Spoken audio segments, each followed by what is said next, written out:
barnaamijkeena Nasha Sime waxaanu ku soo qaadan doonaa toddobaadkan ururka Sima maxaa uu qabtay balse halku isleeyahay higsooga ururka Sime ma aha urur macaash doon ah ama laga leeyahay dan gaar ah waa urur Sima dacwanimo ugu shaqeyn doona dhammaan qaybaha ummadda afka Soomaaliga ku hadasha isla markaasina waxa uu ka madax banaan yahay dhammaan qaybaha siyaasadda ee ka jira dhulalka Soomaalidu degto ururka Sime waxa uu rajaynayaa in waxyaabo badan uu kaga guuleysto isla markaasina uu hirgeliyo arrimaha la xiriira sidii loo baabi'in lahaa dhaqanka foosha xun ee haybsooca loo yaqaano la dagaalanka qabyaaladda iyo sidii loo tirtiri lahaa wax kasta oo haybsooca sida qof loo soocayo cidda uu yahay qof loo soocayo sida uu eeg yahay iyo qof loo soocayo naafanimo darteed ama cilad rabaani oo Alla ku keenay subxaanahu wa ta'aala ururka sinaanta iyo cadaaladda ee Sime waxa uu wax ka qaban doonaa dhibaatooyinka xooggan haysta dhinaca aqoonta iyo qalabka xirfadleyda ummadda Soomaalida haddaba iyadoo uu taa ka duulayo waxa uu xoog saari doonaa arrimahani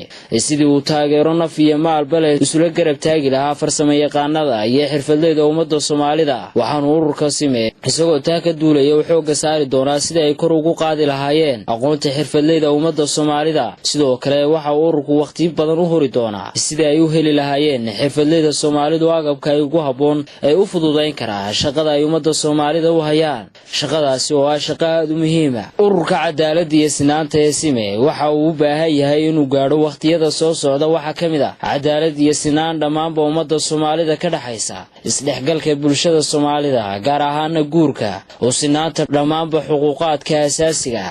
ururka sinaanta iyo cadaaladda ee Sime oo ka shaqeyn doona dhammaan meel waliba oo ay degto ummadda afka Soomaaliga ku hadasha waa kuwan qaar ka tirsan xubnaha ururka Sime oo iyagoo ku kala sugan wadamada kala duwan ee ururku ka shaqeeyo oo sharaxaya sababaha ay ururka uga mid noqdeen waxaana hadaladoodii kamid ahaa magaciigu waa Deeq Muhammad Ibrahim Australia degan xubin ka tirsan ururka Sime family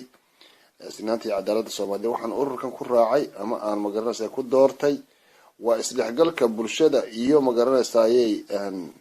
u adeega magaranaysa la dagaalanka haybsooca dhalinyartan qiimaha iyo qaayaha badan say isugu taagan waa aniga oo ah Masciid Maxamuud Xasan ku nool wadanka South Africa ahna mas'uul ka tirsan ururka cadaaladda iyo sinaanta Soomaaliyeed ee Sime family waxaan ururka uga mid noqday ugana mid ahay la dagaalanka qabyaaladda anigoo Xasan Cabdullaahi Cumar Karate degan magaalada Kismaayo ahna mas'uul ka tirsan ururka cadaaladda iyo sinaanta ee Sime waxaan ururkan ugu biiray oo aan uga mid noqday halganka uu ugu jiro ka hortagga caadooyinka xunxun ee haybsooca waxaana tusaale u soo qaadanayaa gabayaagii weynaa ee Allah u naxariistay Qamaan Bulxan oo uu yidhi nin walaalkii doorsaday ilaah darajo siin waaye magacaygu waa Ismaan Maxamed Jaamac waxaan ku noolahay gobolka Awdal gaar ahaan magaalada Boorama waxaan ahay mas'uul ka tirsan ururka cadaaladda iyo sinaanta ee Sime ujeedada aan ururka uga mid noqday aan ku jeclaystay inaan xubin kamid ah aan ahaado ururka hadafkiisa ayaa waxa uu yahay ciribtirka qabyaaladda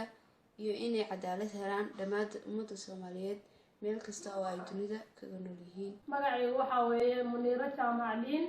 waxaan deganahay dalka Norway waxaan ahay mas'uul ka tirsan ururka cadaaladda iyo sinaanta ee Sime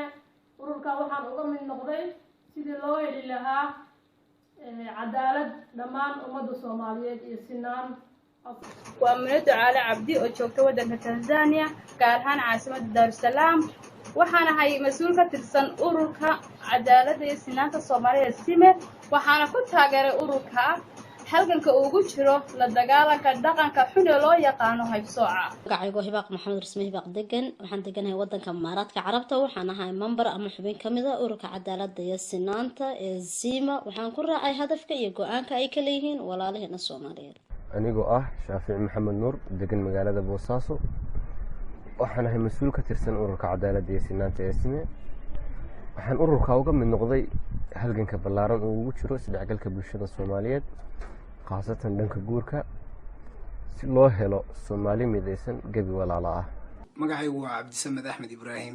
waxa aan deganahay wadanka UK gaar ahaan magaalada Middlesbrough waxaan ahay mas'uul ka tirsan ururka sinaanta iyo cadaaladda ee Sime ujeedada aan ururkan uga mid noqdayna waxa weeye la dagaalanka qabyaaladda nooc kasta oo ay tahay iyo sidii loo heli lahaa sinaan iyo cadaalad ummadda Soomaaliyeed dhexdeeda. magacaygu waa Liibaan Axmed Cali waxaan ku noolahay gobolka Awdal gaar ahaan magaalada Boorama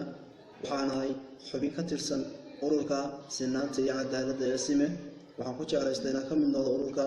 ahdaaftiisa iyo higsigiisa oo runtii si gaar ah ii soo jiitay khaasatan cirtirka qabyaaladda iyo haybsooca. magacaygu waa Carab Taar Xasan xubin ka tirsan ururka Sime waxaan ku doortay waa urur ka shaqeeya